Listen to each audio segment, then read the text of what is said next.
Алдымен арнамызға тіркеліп, лайк басып, пікір қалдыруды ұмытпаңыздар. Айсұлу жас болса да еңбекқор келіншек еді. Күйеуі Нұрлан вокзал маңында такси жүргізетін.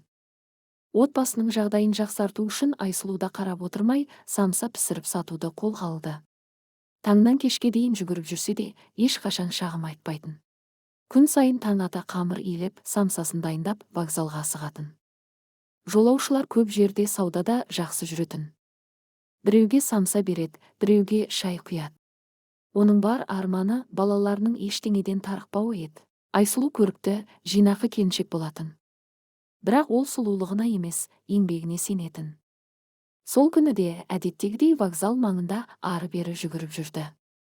Ал Нұрлан көлігінде отырып, жолаушы күтіп отырған. Нұрланның жанында басқа такси жүргізушілері отырды. Солардың бірі Айсұлуды байқап қалып, ана келіншек қандай келіскен жан еді деп қалды. Ол Айсұлудың Нұрланның жары екенін білмейтін. Бірақ бұл сөз Нұрланның көңіліне ауыр тиді. Күні бойы Нұрланның ойынан әлгі сөз кетпеді. Қызғаныш жүрегін мазалай берді. Кешке үйге келген соң, ертеңнен бастап жұмысқа шықпайсың деді әйеліне. Айсұлу таңғалып қалды. Неге? Деп сұрады ол. Нұрлан болған жағдайды айтып берді. Айсұлу үнсіз тыңдап отырды. Мен бұл жұмысты өзім үшін емес, отбасымыз үшін істеп жүрмін ғой, деді ол сабырмен. Содан кейін Айсұлу жұмысқа шықпай қалды. Бірнеше күн өткен соң үйдің табысы азайды.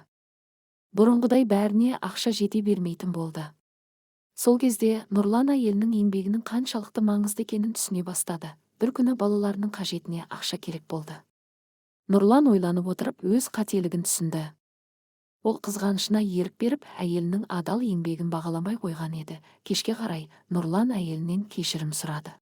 Мен саған сенуім керек еді деді. Айсұлу жымиып, отбасында ең бастысы сенім ғой деп жауап берді.